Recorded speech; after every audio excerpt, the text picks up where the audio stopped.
Breaking news tonight, the school split saga is over. An agreement has been reached between the Baldwin County school system and the city of Gulf Shores. It was announced this afternoon. Both sides came to a separation agreement following a lawsuit. Each side had to give up something. One of the biggest sticking points was several months of tax dollars, which will stay with the county. And we have team coverage tonight. Let's go first to NBC 15's Corey Pippin with how else the county will benefit. Corey?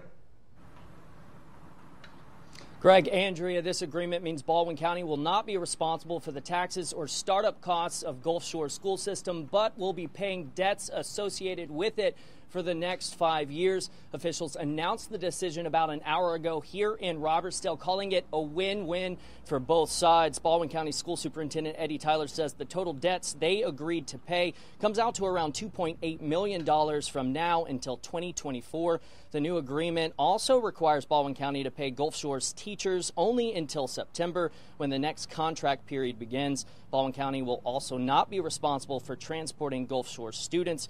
As for the lawsuit, Baldwin County School Superintendent Tyler says their dispute regarding the state superintendent's decision was due to the pressure of costs for their upcoming school year.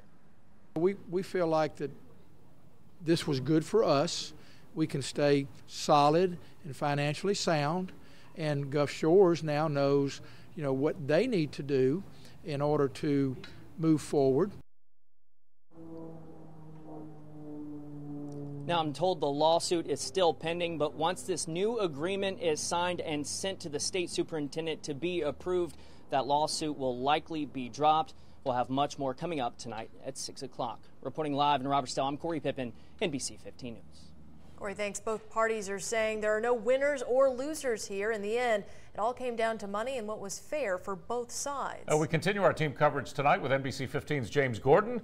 James, we understand that Gulf Shores Mayor Robert Kraft was instrumental in hammering out this agreement. That's right, Greg. Robert Kraft and Senator Chris Elliott, State Senator Chris Elliott, both helped hammer out this agreement. Now, pretty much Gulf Shores says it in no way was shortchanged. And each side gave a little to get a little. The biggest thing for Gulf Shores is that debt payment to the county, some $2.85 million, will be waived for 5 years. Now, this is money Gulf Shores will use to make physical, structural, and safety improvements to all those school buildings there. The cost of those improvements will be much more than that $2.85 million. It'd be more like $5 million, they tell us, but we asked, and the city of Gulf Shores is ready to open its wallet to secure some short-term loans to get the job done.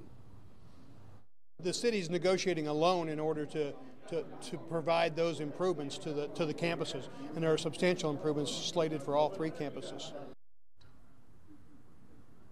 And coming up at 6, we'll hear from Gulf Shores Mayor Robert Kraft, who says that he and his council have been looking at this for about 5 years now. Now we're live in Baldwin County. James Gordon, NBC 15 News.